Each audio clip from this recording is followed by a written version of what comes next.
Ako organizirate doček nove godine, odmah nakon ponoći program će vas obavijestiti da je nastupila nova godina.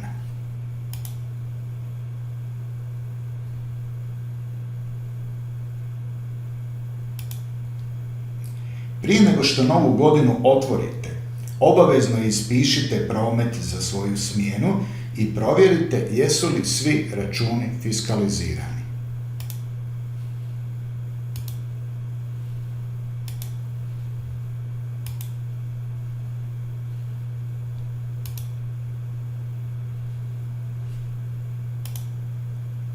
Nakon što ispišete promet i provjerite fiskalizaciju, odjavite se iz programa i zatvorite ga.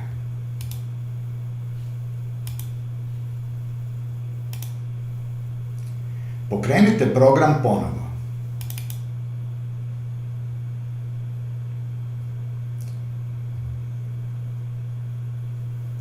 Program će pokrenuti proceduru otvaranja nove godine.